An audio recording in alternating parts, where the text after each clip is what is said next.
I'm Tenitra Batiste, and I'm just thinking about this. Did the Falcons do a break glass in case of emergency move with that decision? I'm Maria Martin, and I need everyone to chill out just a little bit on Michael Penix Jr. I'm Aaron Freeman, and I need people to stop listening to people that don't watch the Atlanta Falcons talk about the Atlanta Falcons. I'm Jarvis Davis, and I agree with everything everyone just said. Rise up, A-Town. It's the Falcons Squad. Everything Atlanta Falcons every week.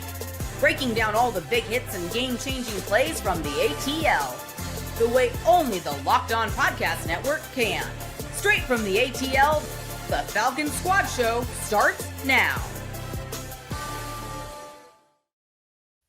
Welcome to the Falcons Squad Show, your home for the best Atlanta Falcons football talk. I'm your host, Tenitra Batiste. Alongside me, our Locked On Falcons host, Aaron Freeman, Locked On analyst, Jarvis Davis, and 11 Alive anchor, Maria Martin. The Squad Show is also part of the Locked On Podcast Network, your team every day. And Crossover Thursday is presented by Prize Picks. Download the Prize Picks app today and use code Locked On NFL to get $50 in lineups after you play your first $5 lineup. So, more coach speak from Raheem Morris on Zac Robinson or no? We'll talk about that, and who will have the big, broad shoulders to take on the offense that is the juggernaut behind former Falcons quarterback Marcus Mariota. We'll download on that as well. And real talk, what do these Falcons need to do so that they can get a W against Washington come Sunday? But first, we got to talk about a move that I alluded to in the open that the Falcons made this week. So, Maria, the Falcons relieved Ike Hilliard of his duties as wide receivers coach this week. TJ Yates moves over to take over as wide receivers coach. But first, is this actually the move the Falcons need to make or needed to make to get the offense on track, or have the Falcons kind of gone into panic mode?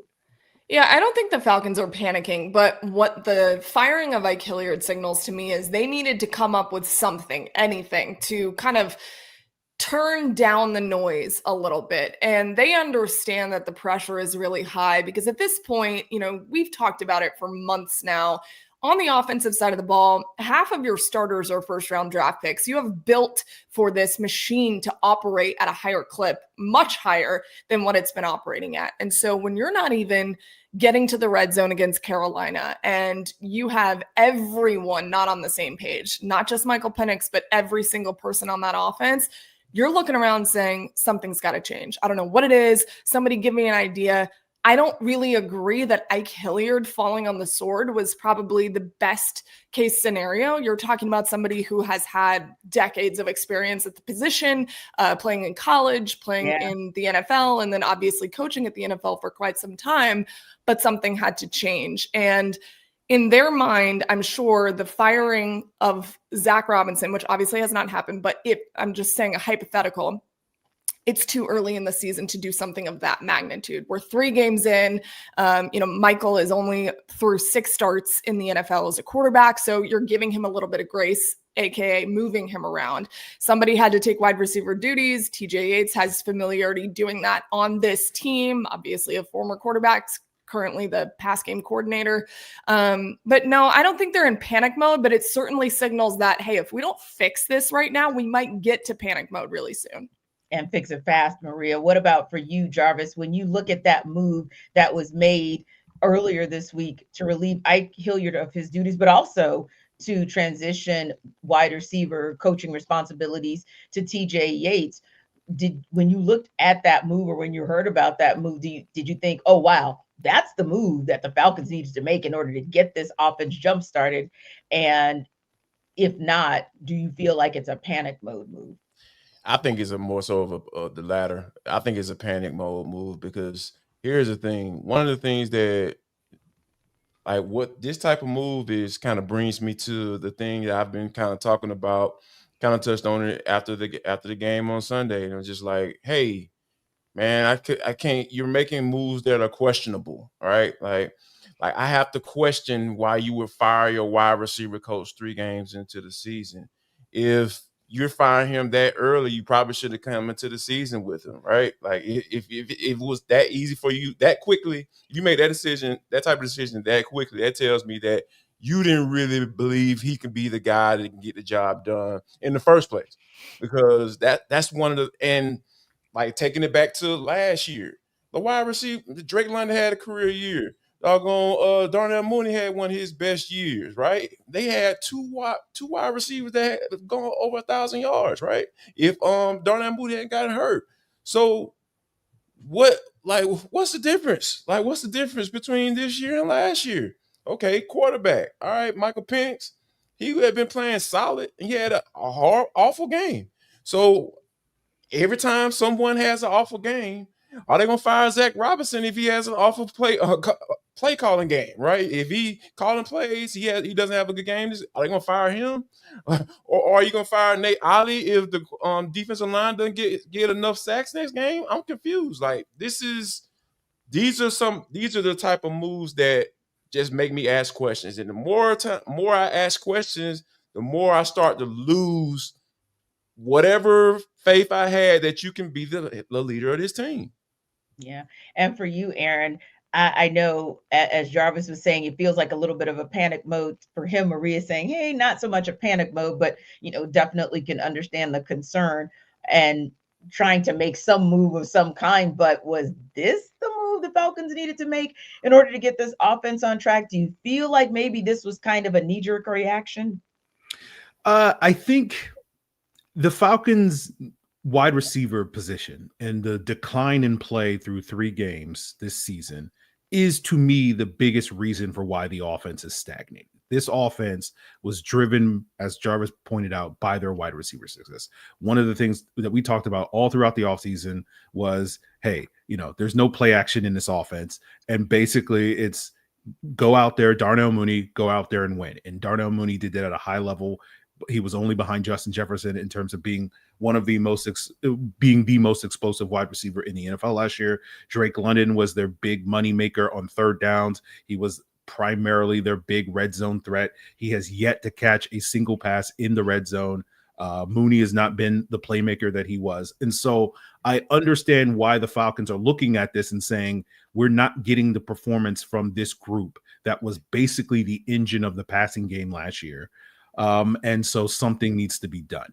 To me, where I have the questions is not, hey, the Falcons need to shake things up at the wide receiver position. My question is firing Ike Hilliard going to lead to this wide receiver group getting better? Because we saw last year with this group of players, with Darnell Mooney, with Ray-Ray McCloud, with Drake London, all of those guys showed significant growth under Ike Hilliard last year. And you go back to TJ Yates' time in Atlanta in 22 and 23 as the wide receiver coach. And yes, Drake London was good in those years. But outside of Drake London, the rest of the Falcons wide receivers were not very good.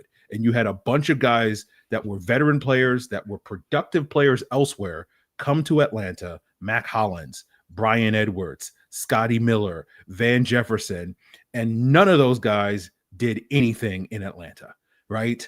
And so to me, it's an open question over whether TJ Yates is the guy that can get more out of these players than what Ike Hilliard is going to be. Now, again, you can talk about, well, that's Arthur Smith thing and, Zac Robinson, all that stuff. But to me, like, that's where my skepticism is. It's not, hey, the Falcons need to shake things up at the wide receiver position. Is TJ Yates the solution and the thing that's going to help get more out of this group? The body of work suggests no. And so to me, that's where my concerns are. Not that they tried to make a move at the wide receiver position, but they essentially promoted a guy or reassigned a guy that just doesn't have a proven track record of being able to get the most out of this position group, which is, to me, the key to this offense getting back on track.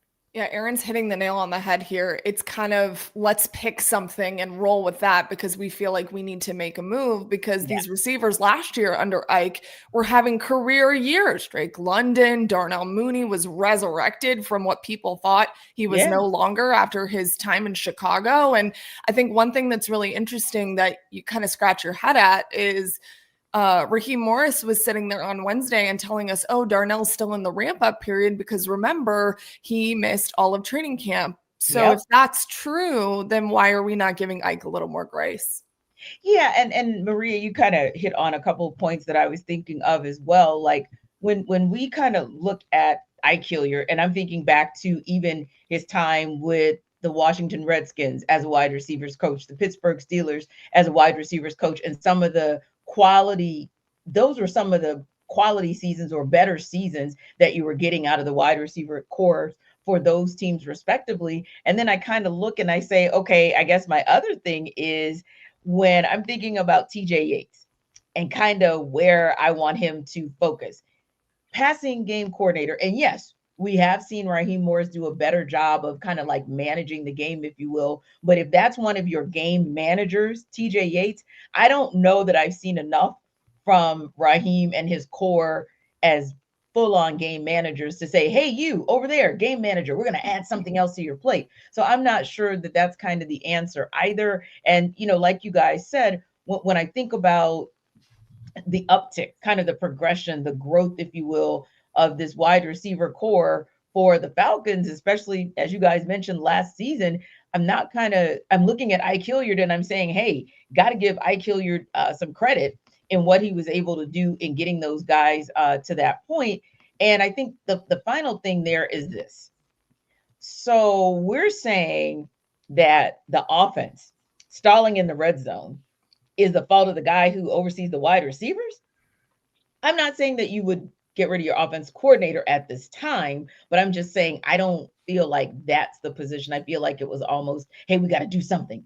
And that's just the position that unfortunately for Ike Hilliard ended up sort of on the chopping block. But then Maria Jarvis kind of posed this question, and I'll throw it out to you as well. Do you feel like when you see some of these moves that are a little bit of a head scratcher, if you will, does it make you feel like maybe, I don't want to say Raheem is in over his head, but maybe he's kind of like swimming upstream, like harder than he should have to be at this point? Yeah, I mean, I don't think he's in over his head by any means, but I do think that there is a certain level of pressure that has just been completely on display through 3 games that we didn't expect. You know, we certainly thought, okay, Mike's now the quarterback and they have a ton of weapons and there's, you know, symmetry and there's consistency and this should be a home run offense. And then wait a second, they just got shut out against a team that they had no business getting shut out against. So yeah, I mean, it's cranked up a ton. We talked immensely about the pressure on Terry Fontenot to get it right.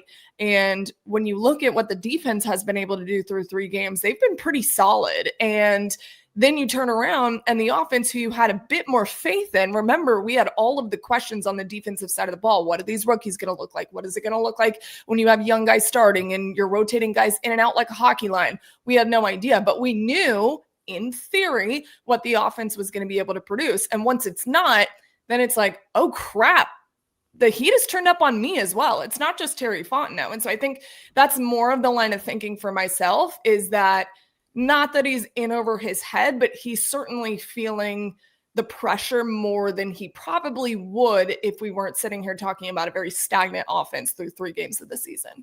Yeah, Maria, agree with you on that. And I was thinking as well, Jarvis, like, obviously he's out on IR, but Rondale Moore kind of came to mind as well, just in terms of some of those wide receivers having, you know, those kind of career years, if you will. And when I think about him being on IR with the Vikings, it just took me back to like Drake London and Darnell Mooney starting this season off not being 100% either. So it's like, okay, you're scapegoating Ike Hilliard when the two, you know, his 2 most critical pieces in what he's trying to do with Zac Robinson aren't at their best. So yeah, it kind of does. I wanted to just kind of come back to that point because it was right there, but I couldn't quite get the name together that I wanted. But ultimately speaking, like I said, I don't know that I would necessarily ask the question of if Ra is over his head, but do you feel like, you know, does it feel like this hard swim upstream, like he's just fighting harder than he should have to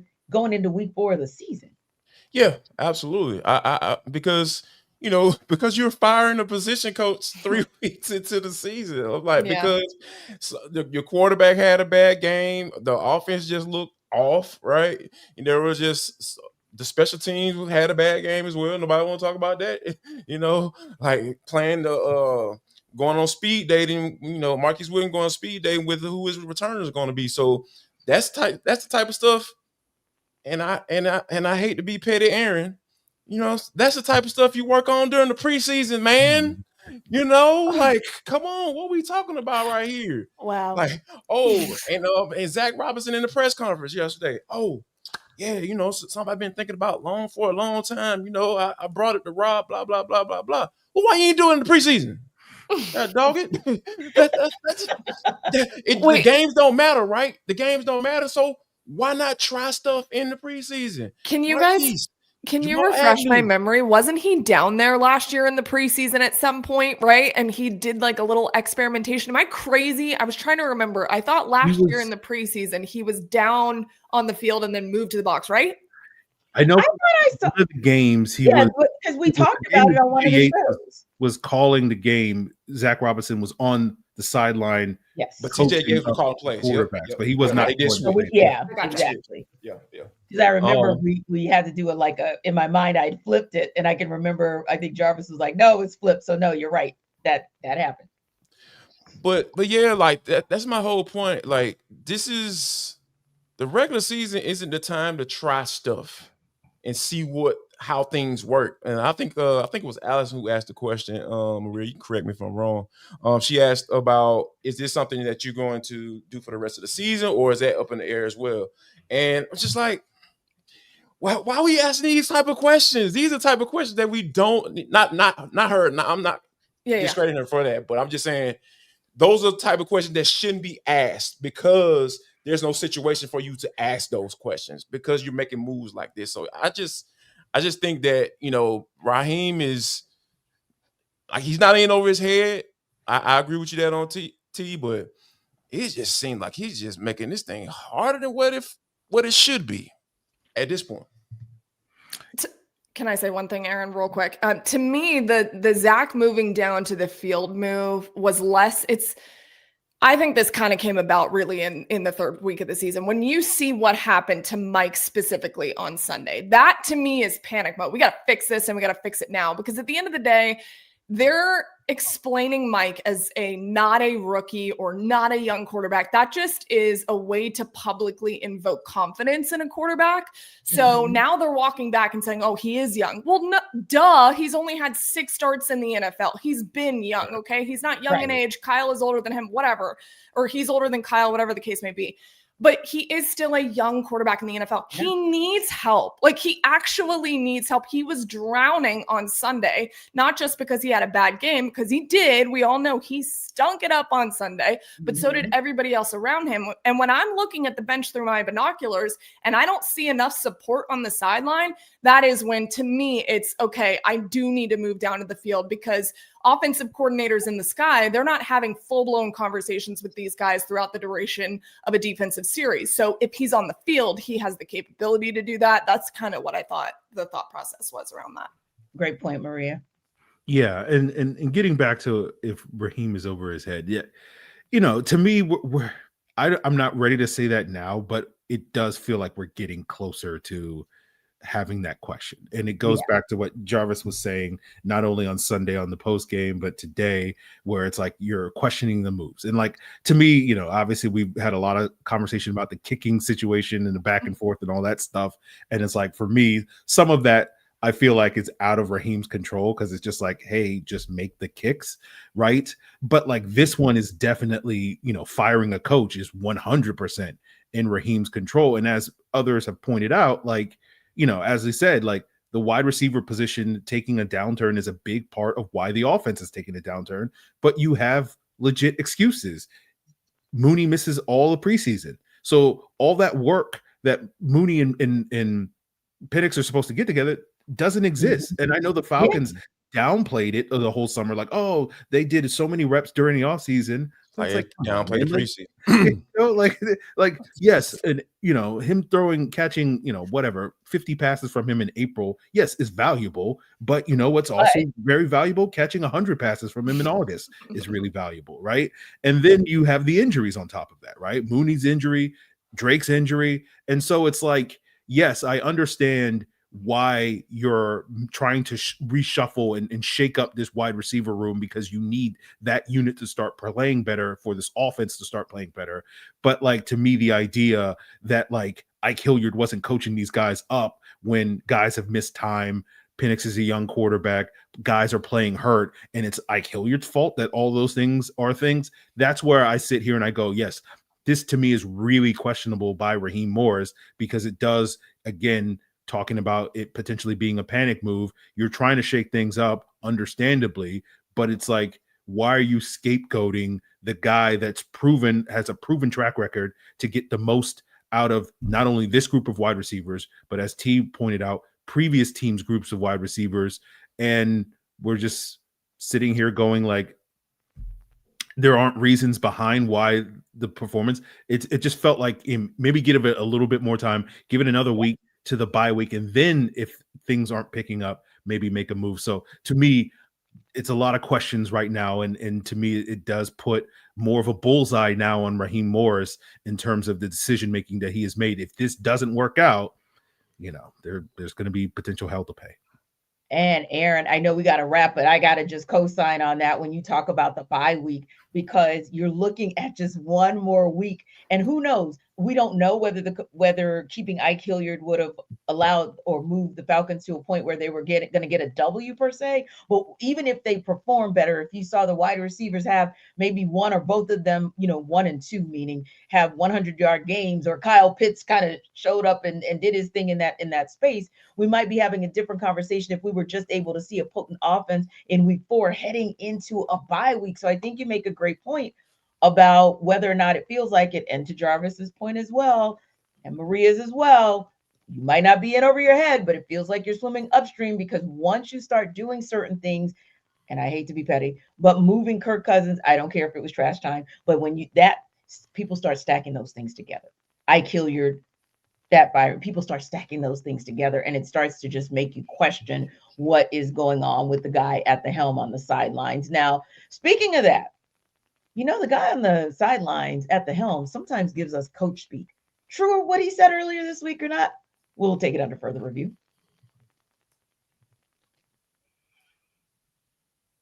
This episode of our Falcons Squad Show is brought to you by FanDuel. The NFL season is absolutely here, and we are here for it. And FanDuel's here for it because they're making sure you're ready for kickoff with a can't-miss offer. Right now, new customers can bet just $5, and if your bet wins, you'll get $300 in bonus bets to use across the app. Now, you're going to love using FanDuel because it fits however you like to bet. Player props, building a same-game parlay, or even jumping in live as the action unfolds. It makes every game more exciting, whether you're watching your team, like you'll be doing on Sunday, watching the Falcons host the Washington Commanders, or just keeping an eye on your fantasy lineup. Obviously, the NFL is kicking into week 4 this season tonight with a matchup of the Arizona Cardinals and the Seattle Seahawks. Should be a nice little NFC West battle that you might want to keep your eye on. So are you ready to play? You should be, because it's quick, it's easy, and the best way to add a little more energy to Sundays and even Thursdays. So download the FanDuel app now by visiting FanDuel.com to get started. It's that simple. Just visit FanDuel.com to get started. That's FanDuel.com to place your first $5 bet.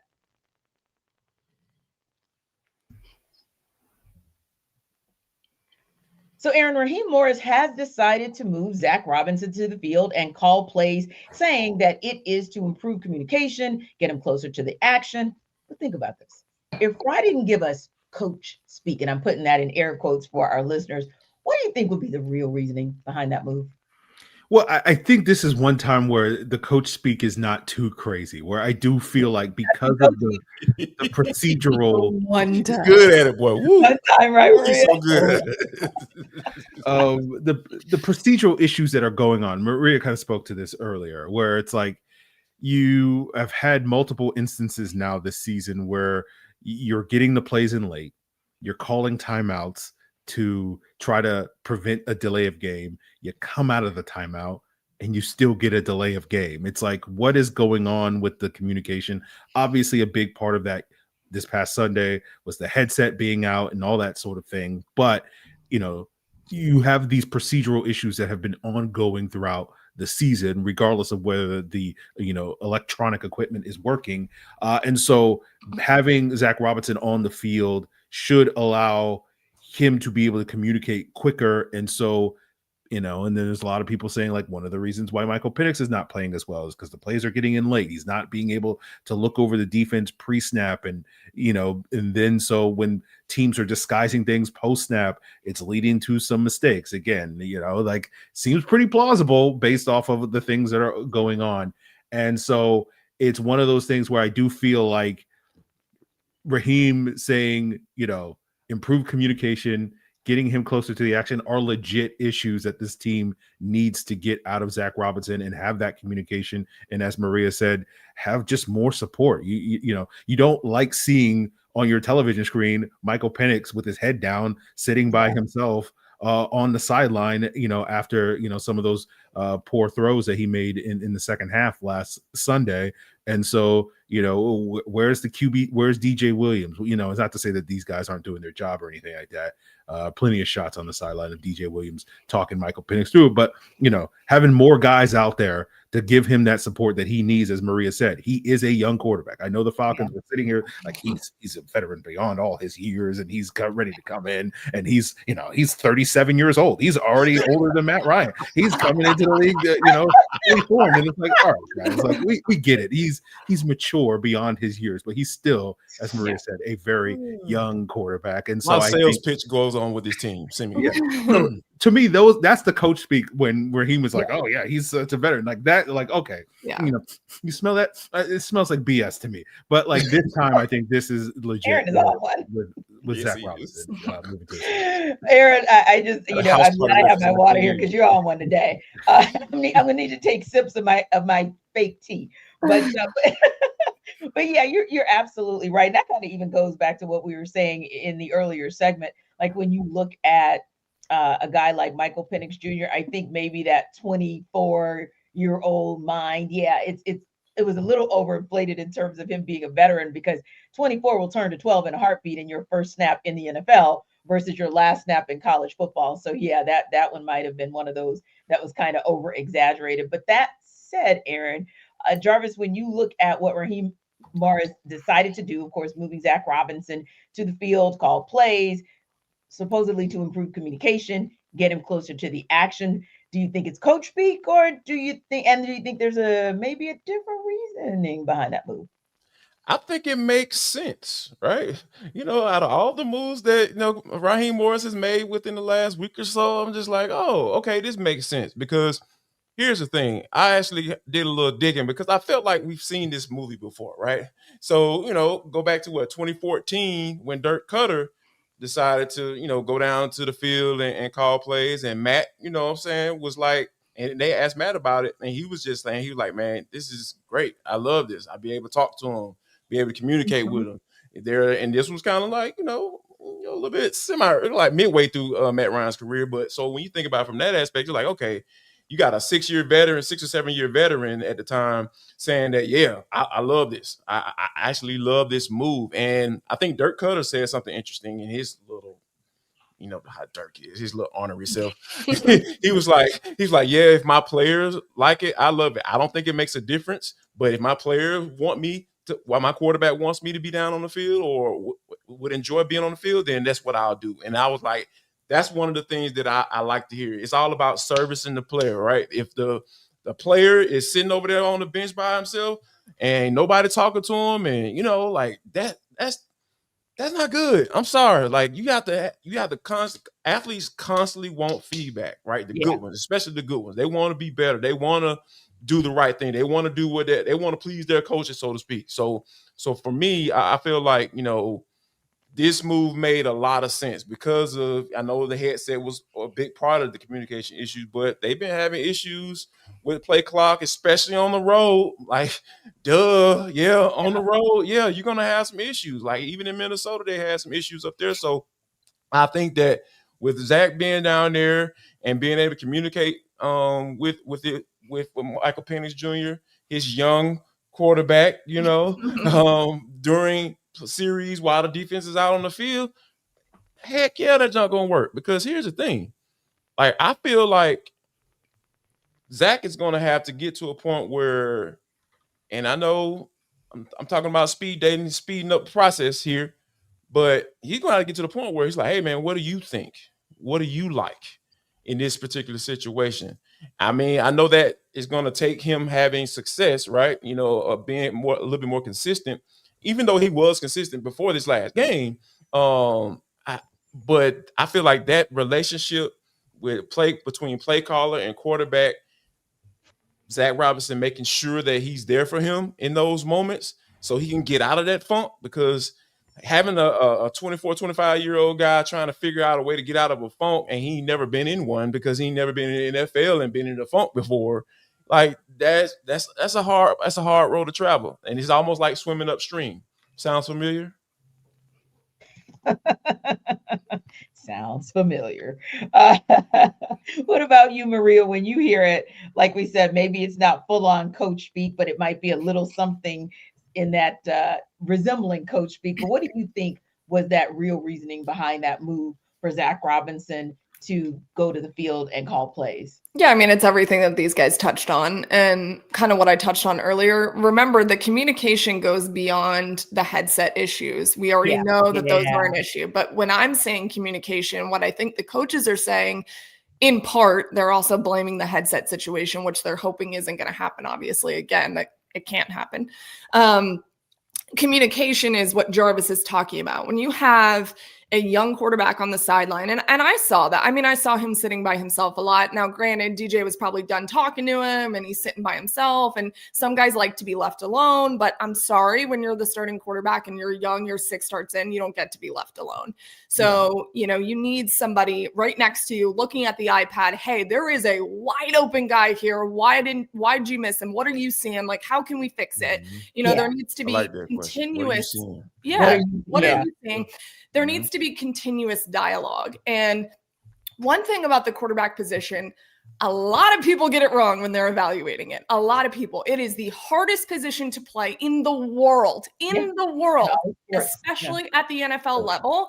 And so for people that thought Mike was going to plug and play and be Tom Brady, I'm sorry, but that's just not possible. And he's going to have more games where he struggles. You hope that it's not as bad as it was in Carolina. And the unfortunate part to what happened on Sunday is that no one around him was even helping him at all. So when your quarterback is struggling, because it does happen, it's the hardest position to play in sports, you got to have other people around you helping you not look as bad as he was on Sunday. And that didn't happen. So it just all imploded at the same time. And so there was this mountain of nothing's going right. I can't see what I'm supposed to see. My feet are out of whack. My eyes are out of alignment. Like, all of this stuff is happening on Mike, and he's sitting there by himself on the bench. I think Zac alleviates a little bit of that being on the field.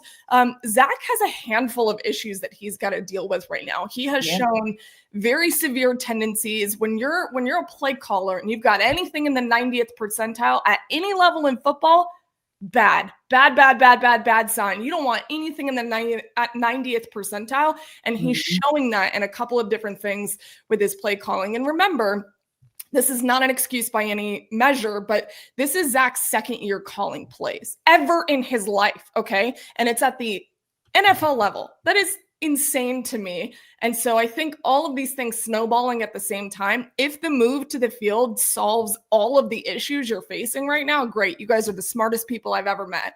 I think that there are a lot of issues, and I think just moving Zac to the field probably isn't going to fix it, but I think that it's a start, especially for Mike, because he needs help. He just does. I think what another little small point that is going to work out in the Falcons' favor, they're at home. Right, the crowd's going to be quiet, so there's going to be no excuses for you getting the plays in on time and all that stuff, and getting to the line of scrimmage and trying to get your pre-snap reads, kind of see what coverage they're in, so you can figure out where you're going almost before the ball is snapped. So I think that's going to work out in the Falcons' favor because it's a home game, and I think that Zac Robinson better take advantage of that. Yeah. And maybe, and that it's funny you mentioned that, Jarvis, because in my mind, I was thinking the same thing. I'm seeing him on the sidelines, kind of getting that energy and that support from the crowd. And maybe that being a huge way for the young QB to kind of reset. But also, let's say there's that opening drive and the Falcons actually go down and score, that could be a boost for Zac Robinson as well, because oftentimes we talk about the confidence level of the players and kind of what they need to help them to reset. Maybe being back home to take on such a tough opponent like the Washington Commanders can not only do it for the players, but can help this coaching staff to reset itself as well. Now, a group that doesn't necessarily have to reset a whole lot is the defensive side of the ball, but there's going to be somebody who the onus is going to be on to make sure that one guy does not do what one guy did last week. We'll talk about that when we take that under further review. This episode of our Falcons Squad Show is brought to you by GameTime. Of course, the NFL season is back. We're going into week 4, and honestly, there's nothing better than being in the stadium surrounded by fans cheering on your team, just like we talked about the Falcons doing this Sunday at Mercedes-Benz Stadium. But let's be honest, getting tickets can be a hassle between queues, login screens, prices jumping at checkout. It can be frustrating. So that's why you should use GameTime. I know I have, because it is the app that gives the advantage back to fans. It's fast, it's easy, and it's backed by the GameTime guarantee. You'll always get 100% authentic tickets delivered on time and at the best price. Plus, all fees are included, so the price you see is the price you pay. Now, I pulled up to GameTime, and in just a couple of taps, I saw amazing deals on an upcoming game that I'm looking at going to when I am back in my hometown of New Orleans. Not the Saints game, Falcons fans. Pipe down. But I am talking about some other NFL games and some other even college football games, low-key, that start at as low as $100. So the app, it makes it super simple. You can see the exact view from your seat before buying and pick the section, pick the seats, and GameTime will pick the seats rather, and you'll save big with zone deals. So download the GameTime app, create an account, and use code LOCKEDONNFL for $20 off your first purchase. No terms do apply, but again, that's promo code LOCKEDONNFL for $20 off. Swipe, tap, ticket. Go download GameTime today.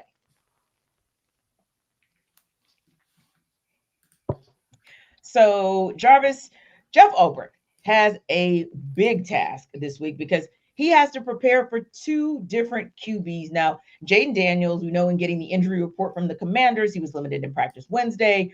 We saw what Marcus Mariota did, came off a solid little performance for these Washington Commanders in the game against the Raiders this past Sunday. Of course, they smoked the Raiders overall 41-24, but in that game where Mariota came in in relief of Daniels, 15 of 21, 207 yards and a touchdown passing. And you know him.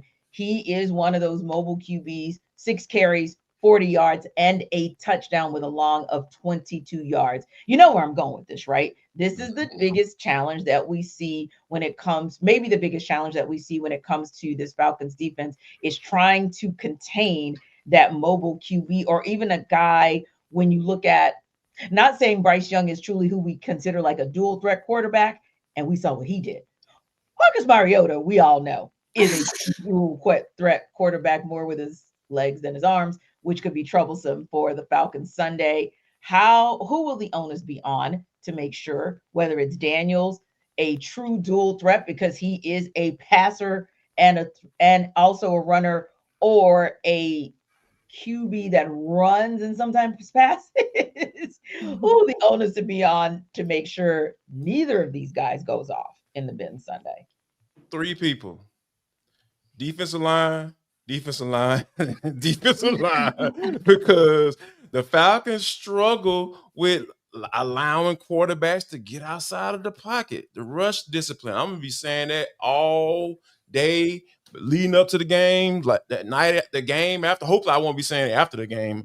Because yeah, I hope not. I really hope that I'm not saying that, because you know that was one of the reasons why Nate Allen was brought in here. Jay Rogers is no longer here because they had some of those same issues, and guys weren't really doing what they need to do up front last year. So for me, yeah, it has to be the defensive line. It has to be Jeff Ulbrich, understanding that the game plan will be a little different if Jayden Daniels plays versus Marcus Mariota plays, because I respect Jaden Daniels' arm a whole heck of a lot better, No question. more than I do Marcus Mariota's for sure. And he's much more dynamic in the run game. So I think that, you know, if it's Marcus Mariota, don't let him beat you with his legs, because he can't beat you with his arm. I'm just going to make that assumption. I'll say that. I'll be wrong about that. If we're talking about Marcus Mariota throwing for 300 yards and 2 tuds on the Falcons Squad Show after the game, I'll take that egg on my face. But when it comes to what the game plan is the onus is going to be on this defensive line. These guys have to make sure they keep this man in the pocket and switch it up some. I don't mind you do the whole must rush type deal where you're just trying to keep him in front of you. Use Jalen Walker as a spy. God dog it. You know, if they're in base and he's at that outside linebacker spot, man, drop that man off and just have him just like this at Jaden Daniels. Where you going? What you doing? You know, because we know Jalen Walker is versatile enough to be able to do those type of things. So yeah, this defensive line, they have to be disciplined, and they have to at some point get him on the ground as well. Yeah. And I mean, and you know, Maria, when you think about it, it's like it's a daunting task. Obviously, we're not even talking about this season. It's probably a trigger for seasons past, if you will. And it's kind of like the guy, once again, one of the guys that was meh, and I'm being nice about that, while here with the Falcons could actually come back to torch you with the very thing that made him middling here, meaning, yeah, you can run, but you can't pass worth the lick. Might not even need to be that guy come Sunday. So how do you stop a Marcus Mariota from being able to use his legs to propel this Commanders offense that we know is very high powered? I'll tell you one thing. If Marcus Mariota comes into the bins and like lights it up, I'm going to need to like really I'm going to need to call Jarvis immediately. I need to make sure he's okay. Aaron too, probably. Like I would be actually concerned for a lot of people in that scenario. I'll be concerned for myself if Marcus Mariota comes in. I said I would be giving you a phone call and making sure you're all right. Please call me, please. I'm gonna need it. It's like having a full-blown mental breakdown on live streaming podcasting. It will be must-watch streaming for everyone involved. No, that would be worst case scenario. Here's the good news, okay? Like let's find a positive in all of this. Yes. As I mentioned earlier in the podcast, the Falcons defense really hasn't been the issue this year, okay? Like they're pretty good. And even after the 30-0 loss, which looks like a nasty number for a defense, they're still top 10 in a lot of defensive categories. And they still didn't allow them to convert on a whole lot of third downs in Carolina. D. Alford, who nobody had faith in for a long time, actually looked pretty good. I did. You had faith in him? Okay, that's good. I defended D. Alford in several situations. After the game or before the game? Yeah. No, before the game. Okay. Game. Okay. I've always said D. Alford. I never said D. Alford was an amazing player, but I always said that he's a veteran guy that you want to keep around. I've always said that. I wasn't even taking a personal shot at you, but everyone's faces made it look like I was. I was wondering where Jarvis was going with this because. Oh yeah, me too. I was trying to follow him. He has like, yeah. Yes. Anyways, veteran stuff matters. So, continue, Maria. My bad. It does. And D looks like this is completely not where I was going, but D looks to me like he's kind of unlocked something else, and he was talking to us yesterday and said it's more of a prove it year for him. And look, he gets the opportunity without AJ Terrell in the mix for the moment. But yeah, the defensive line, I think, is going to be huge in this one. You know, they've been very, very good against the pass. And aside from Baker Mayfield, to me, they haven't had a quarterback that's been next level. And I know Bryce was okay. Like he looked pretty good, not great. But still, they haven't been faced with one of these quarterbacks where I felt very nervous for the defense, just given how they've improved from last year. So the defense doesn't make me as worried. However, I don't know what to think anymore after I thought that the offense didn't make me worried. And then I saw what I saw on Sunday. So, as long as Marcus Mariota doesn't come in here and make Jarvis have a full-blown meltdown after the game, then I think they've done their job. It probably will happen if he does. It probably will happen if I just put it into the universe. I am genuinely concerned for the entire Falcons fan base if that is going to be the case. I don't even know what I would do. I don't know. Yeah, because they've already fired the coach and the OC already, just off of one game. So imagine Marcus Mariota coming in here. Do you understand? Like, that it's going down. Like it's going down. That's if he plays. Obviously, that's if he plays. If he plays, yes. Yeah. Anyway. Yeah. So I think it's one of those things where the Falcons are once again now this time facing a true mobile quarterback as opposed to just one who could get out of the pocket. So you've got, as Maria talked about, the Alford, you got the D-line, of course, but you've got a second level where somebody potentially may have to step out so that this guy isn't finding his way into the end zone come Sunday from a run from some like he had just this past weekend. But when you look at how Jeff Ulbrich has to approach this game Sunday, and particularly having to scheme for two quarterbacks who are decidedly different in their skill set, who is that onus on as far as a player really stepping up and making sure that, hey, not Jaden Daniels, not Marcus Mariota is going to be the one that goes off on us this week?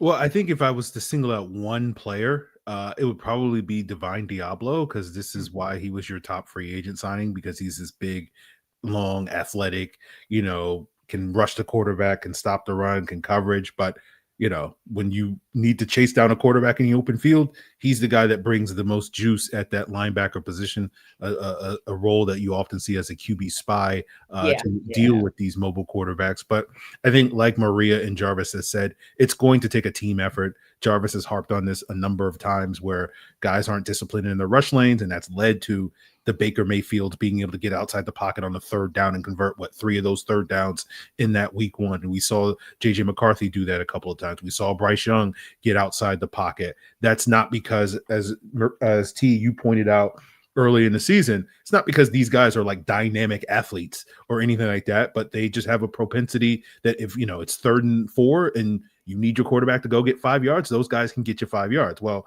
if it's 3rd and 4 against either Jaden Daniels or Marcus Mariota, not only can they get 5 yards, they have the potential to get 50 yards if guys aren't, disciplined, if guys don't tackle in the open field. And so this is going to be a completely different beast for this defense. And so I do think it's going to take everybody on this defense being disciplined. I don't think it's going to solely boil down to, hey, Divine Diablo, you're the one guy responsible for stopping Marcus Mariota or Jaden Daniels from running, but he may be that primary guy. It's going to take Caden Ellis as well. You're probably going to see Jalen Walker doing that as well. You'll probably see the Falcons try to mix up their rushes and try to run some of these simulated pressures where you don't know who's coming because you have 6 guys on the line of scrimmage, and whether it's Jalen Walker, whether it's James Pierce, Arnold Ebiketie, or some of these other guys dropping in the coverage to act as that spy to try to give the offense different looks and whatnot. So it's going to take the entire unit, but I think Divine Diablo, this is kind of why he was the big addition at the start of the offseason. And he can have a dramatic impact, and he can basically go out there and justify the contract that the Falcons gave him, and he's been playing well this season. So it's not as if like it boils down to this, but it certainly would help, with optics right now, with given all the issues, as Maria pointed out, going on in the offense. It's like, hey, well, this defense is cooking. So, hey, all that stuff is working in their favor. So he's probably the one guy, but I do think it's going to take the entire team to slow down these quarterbacks. But Aaron, I like that call out of the Divine Diablo because, yes, while he's been having a solid season for the Falcons, I do think when you look at the numbers, there's been a downtick, right? Because he started off with the 6 tackles and a half a sack, if you will. Then it went down to 4 tackles and no sacks and no stuffs. And then it came down to 3 tackles and no sacks and no stuffs. So, yeah, you'd like to see him kind of get back to that uptick of what we saw maybe for him in the first game and maybe for a Leonard Floyd in the second game. And I think if everybody kind of gets back to playing their best ball of the season, then like you said, the onus doesn't fall on just one player. The collective will get it done. But what other things do the Falcons have to do in order to get a win against the Commanders Sunday? We'll tell you about it in the look ahead. This episode of our Falcons Squad Show is brought to you by Wayfair. When you think game day, you might not think Wayfair, but you should, because Wayfair is the best kept secret for incredible and affordable game day finds. Wayfair has everything you need to get your space ready for the season, whether you're tailgating outdoors or cheering from your living room. So think about this. What would you pick up from Wayfair, or what would you like to get to help elevate your game day space? Is it a grill? Is it a cooler? Is it a recliner? I mean, you can do all of these things at Wayfair and completely level up your game day setup. And what you are going to like about their selection is that they have unique finds and options for every budget. So you can show off your team's spirit without overspending. Delivery was free. It's fast, it's hassle-free, and it's a lifesaver when you need something in time for kickoff. From outdoor essentials like folding chairs and patio heaters to indoor must-haves like TV stands and serveware. So Wayfair is your trusted destination for all things game day. From coolers and grills to recliners and slow cookers, shop, save, and score today at Wayfair.com. That's Wayfair.com. Wayfair, every style, every home.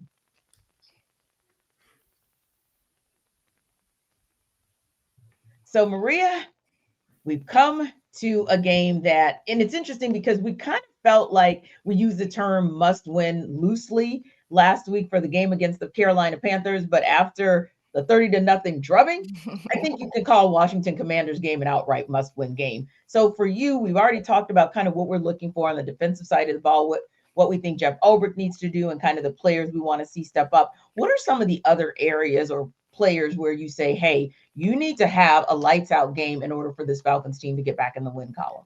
Yeah, well, not just the fact that this is a must win, and it is, like it very much is, but they're staring down an unbelievable stretch of 3 straight games. And so if you don't get off to the right foot against the Commanders, what's going to happen against the Bills? What's going to happen on the road at the 49ers? Like, I think it is of the utmost importance that they do a dramatic turnaround on offense. And, I'm always going to point to the offensive side of the ball in this one on Sunday because they're the ones that just didn't get on the airplane to go to Carolina. They just didn't show up at all. So, for Mike, I think it is really important to try to correct a lot of those things. And look, he admitted it. He said, I got to throw to the wide open receivers when they are wide open. And, stuff like that happens when you're young and you're trying to figure stuff out, but he's got to get there because, there were a couple instances last Sunday where I'm trying to think, probably 2 off the top of my head that were clear and obvious. A lot of things when people are watching film back are clear and obvious open touchdowns. I'm going to tell you they're not. There were 2, one specifically to Kyle Pitts over the middle where it is clear and obvious that it would have been a touchdown. And then we're talking about a different ball game when you've scored 2 touchdowns. So, Mike needs to correct those things. We're obviously hoping that Zac Robinson moving down helps a lot of that. But Zac himself, I mentioned earlier in the show, he is showing a lot of tendency that has nothing to do with being in the pistol. The pistol doesn't affect the quarterback's mobility like some people have suggested. That is the wildest thought process I've ever heard in my life. The issue is not the pistol, okay? The issue is not the formation. The issue is the tendency out of the formation. So defenses know when they're in gun on 3rd and long, they're probably going to pass the football. They're not even trying to disguise it at this point. That's the 90th percentile that we're talking about. So the tendencies have to be rearranged for Zac on Sunday. Otherwise, it's going to be a long season for this offense because this defense already knows when they're lining up in gun, when they're lining up in pistol, or sidecar. Some people call gun sidecar, same thing. They're showing massive tendency that has to be fixed on Sunday. For me, that's the biggest thing, is that Zac Robinson has to fix tendencies, especially on 3rd and long. Otherwise, I don't know when they're going to score, no matter how much Mike fixes. Yeah, and to add to that, Maria, I would say tendencies 1,000%. And if this Falcons team finds itself behind, and I'm not saying big behind, like a big deficit, if you will, but if this Falcons team finds itself behind at halftime, what will Zac Robinson do to make adjustments? Jarvis, I feel like at least throughout the course of this season, we've seen some of those adjustments from Jeff Ulbrich at half. I don't know that we've seen enough of them from Zac Robinson should they be needed. So yeah, just to piggyback on what Maria is saying about calling the vanilla offense or being very obvious in your play calling, I think at halftime, if there's a need to make an adjustment, that needs to show up come Sunday. But for you, what are some of the other things that the Falcons need to do in order to get a win? I need MPX to show up at home, right? I want to see. Give me the guy that played in Game 1 against the Bucks.